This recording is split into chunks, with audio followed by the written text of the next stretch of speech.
Naziv današnje lekcije je Propast Jugoslavije, ratovi za jugoslovensko nasljeđe. Godine 1990. u Jugoslaviji je obnovljena parlamentarna demokratija, odnosno održani su prvi višestranački izbori. U novim političkim okolnostima najveću podršku dobili su nacionalisti. Srbi su bili za očuvanje socijalističke Jugoslavije, u kojoj bi svi Srbi bili okupljeni u jednu zemlju. Međutim, Zapad je dao podršku onim narodima koji su željeli da napuste državnu zajednicu. Hrvati i Slovenci bili su za razbijanje zemlje, u čemu su ih podržali Amerika, Njemačka i Katolička crkva. Najveće krize u vrijeme raspada Jugoslavije bile su rat u Sloveniji i Hrvatskoj, koji je počeo 1991. Godinu dana kasnije počeo je rat u Bosni i Hercegovini. Jedna od najvećih kriza bila je agresija NATO saveza na Srbiju 1999. godine. Kao posljednju krizu možemo navesti i sukob Albanaca i Makedonaca 2001. godine. Kraj Titove Jugoslavije bio je nakon intervencije i povlačenja vojske Jugoslovenske narodne armije u Sloveniji. U Hrvatskoj Srbi su izgubili određena politička prava.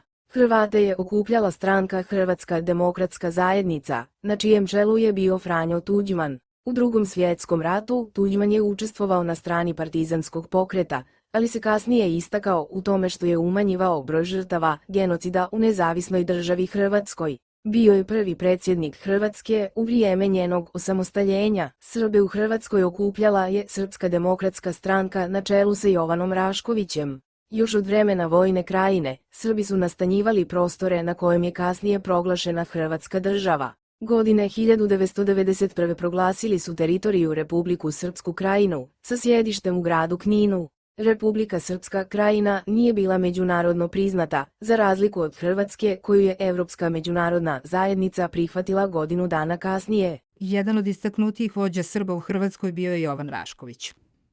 Bio je istaknuti psihijatar, političar, alfanom demo profesor i akademik. Rođen je Kninu, a kao ljekar radio je u Šibeniku. Na početku rata Hrvati su mu minirali porodičnu kuću. Zalagao se za nenaoružani otpor i građansku neposlušnost Srba sa prostora današnje Hrvatske. Bio je isključivi protivnik oružanog sukoba.